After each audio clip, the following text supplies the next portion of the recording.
What would you do if a complete stranger offered you everything you ever dreamed of but asked for something you thought you could never give again? Sarah Mitchell never imagined that losing her job would lead to the most shocking proposal of her life when billionaire tech mogul James Crawford walked into that coffee shop on the worst day of her career. He had no idea he was about to change to broken hearts forever. But what he said next made her question everything she thought she knew about love, second chances, and whether some wounds are too deep to heal. Sarah stared at the pink slip in her trembling hands. Her teaching career of 8 years had just ended with a single piece of paper. Budget cuts, they said, nothing personal. They said, but it felt personal when you poured your heart into every lesson, when you stayed late to help struggling students, when you spent your own money on classroom supplies because you believed every child deserved a chance. The coffee shop was nearly empty at 3 in the afternoon, perfect for wallowing in self-pity, Sarah thought, as she nursed her third cup of coffee. The bitter taste matched her mood exactly. She had given everything to Riverside Elementary School, everything, and now, what did she have to show for it? A cardboard box of personal items, sitting in her car, and a bank account that would cover maybe 2 months of rent if she was lucky. That's when he walked in. James Crawford didn't look like the kind of man who frequented small neighborhood coffee shops. His tailored suit probably cost more than Sarah made in a month.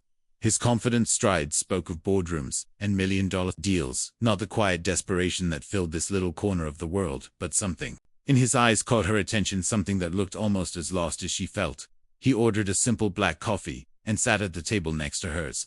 His phone rang immediately, and Sarah couldn't help but overhear the conversation that would change everything. "Michael, buddy, I know you're upset Daddy had to work late again, but I promise we'll build that treehouse this weekend. I know I said that last weekend too, but this time, I really mean it. Yes, I know Mommy used to read you bedtime stories every night. No, Daddy isn't very good at the voices, like Mommy was." Sarah's heart clenched. She recognized that tone, the exhausted frustration of a parent trying to be everything to a child while drowning in their own grief. She had seen it countless times in her classroom, single parents struggling to fill roles they never expected to play alone. When James ended the call, he sat staring at his phone for a long moment.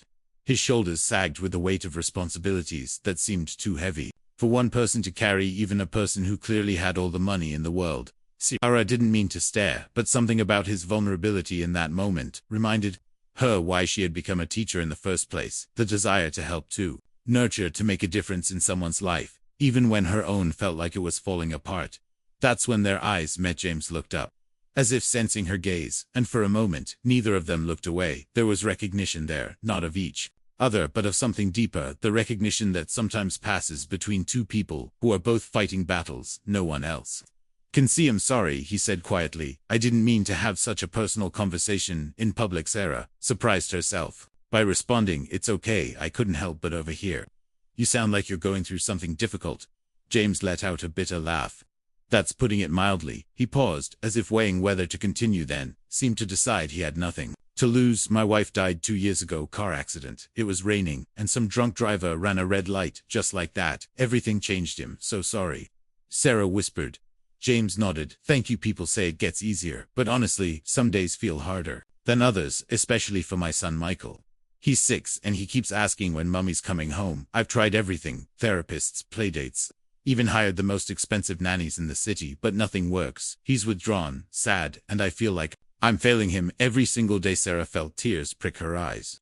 She knew that kind of pain, not from losing a spouse, but from losing the future she had planned, the children she would never have, the family that existed only in her dreams. Her ex-husband had made it clear that kids weren't in his plans, and when she refused to give up on that dream, their marriage crumbled like a house of cards. "Yeah, not failing him," she said softly. "Sometimes the hardest part of loving someone is admitting when you need help." James looked at her with surprise, as if no one had ever said anything so simple, yet so profound to him before.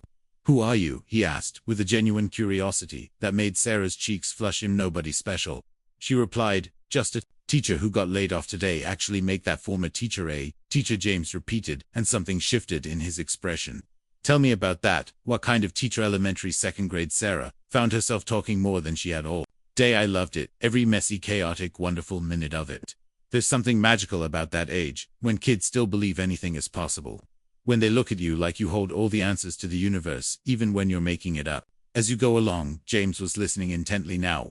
"What made you become a teacher?" Sarah hesitated, then decided, "Honesty couldn't make this day any worse. I wanted to make a difference."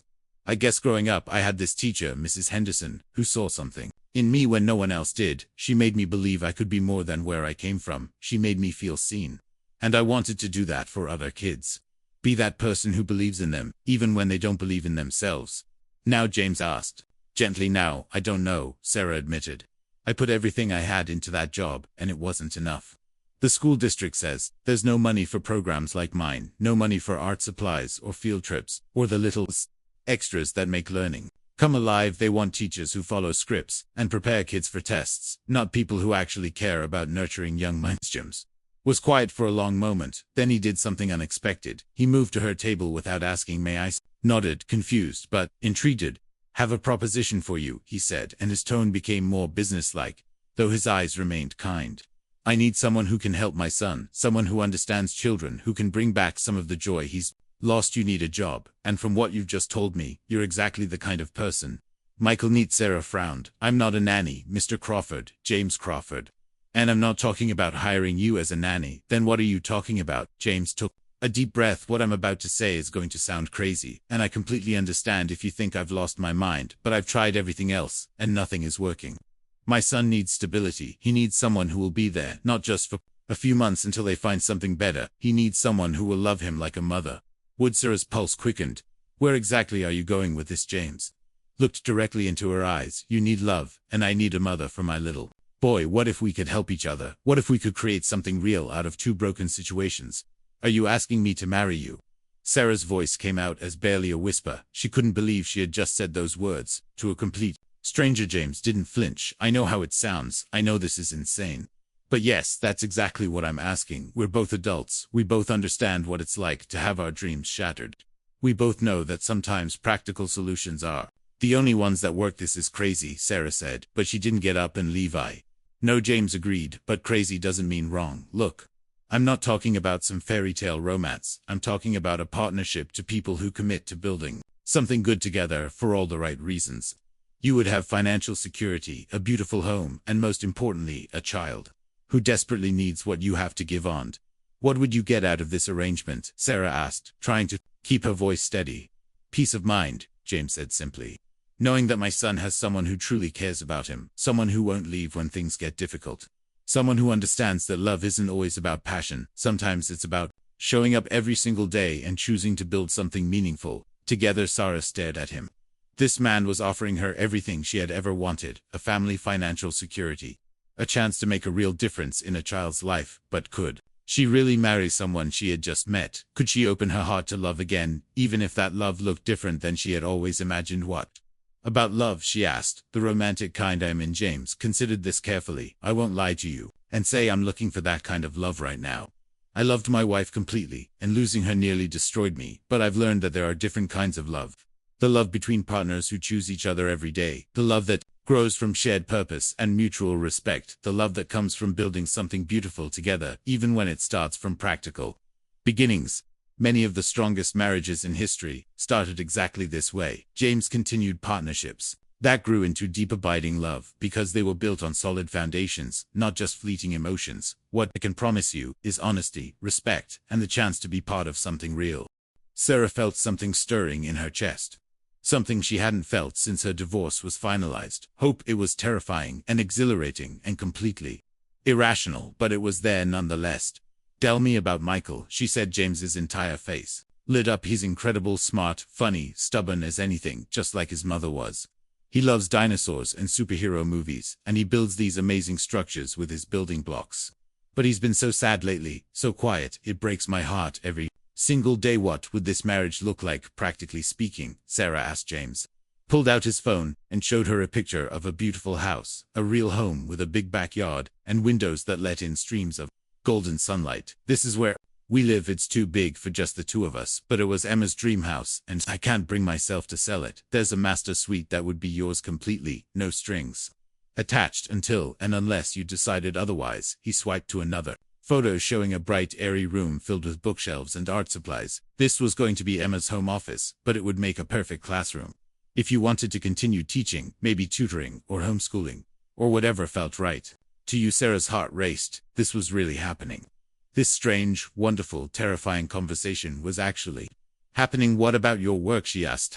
run a tech company that develops educational software for children, James said, which seemed almost too perfect to be real. I travel sometimes, but not nearly as much as I used to since Emma died. I've been trying to be more present for Michael, but I'm not enough. He needs more than I can give him alone. How do I know you're not some kind of psychopath? Sarah asked with a nervous laugh. James smiled, the first genuine smile she had seen from him. You don't, but I can give you references, character testimonials, financial records, anything you need to feel safe. I can also give you time. This doesn't have to happen tomorrow or even next month. We can get to know each other properly, make sure we're compatible, make sure this is right for all of us, especially Michael. What would Michael think about this? Sarah asked. I think he would love you, James said, with quiet confidence. You have this warmth about you, this genuine caring that kids pick up on immediately. And honestly, he's been asking me when he's going to get a new mummy, not because he wants to replace Emma, but because he sees his friends with their mothers and he knows something is missing from his life. Sarah closed her eyes and tried to imagine it. Walking into a beautiful home where a little boy waited for bedtime stories, teaching him about dinosaurs and helping him with homework, becoming part of a family that needed her as much as she needed them. This is insane, she said. Again James nodded, completely insane. But sometimes, the most important decisions in life feel that way. What does your heart tell you? My heart tells me I've been waiting my whole life for someone to need me, the way you're describing, Sarah admitted. My heart tells me that maybe love doesn't always look the way we think it should. Maybe sometimes it looks like two broken people choosing to build something beautiful together. So what do you say? James asked. Will you at least meet Michael? Will you give this crazy idea a chance? Sarah looked at this man who had walked into her worst day and offered her a completely different kind of future, not the fairy tale she had dreamed of as a little girl, but something real and meaningful and full of possibility. Yes, she said, and the word felt like jumping off a cliff. Yes, I'll meet Michael. The smile that spread across James's face was worth every moment of uncertainty, every fear, every doubt about what she was about to embark on. This is just the beginning, he said, taking her hand gently. This is where we start building something neither of us expected, but both of us need us. They left the coffee shop together. Sarah realized that sometimes the most beautiful love stories don't start with passion or romance. Sometimes they start with two people brave enough to admit they can't do life alone. Two people willing to bet everything on the possibility that love can grow in the most unexpected places. The millionaire and the heartbroken teacher, walking toward a future neither of them had planned, but both of them desperately needed. This was just the beginning of their story. What would you have done in Sarah's position? Would you have been brave enough to say yes to love when it came in such an unexpected package? Let me know in the comments below, and don't forget to subscribe for more stories about love, second chances, and the courage it takes to rebuild your life when everything falls apart. Sometimes the greatest love stories begin not with "I love you," but with "I need you," and sometimes that's exactly where real love begins.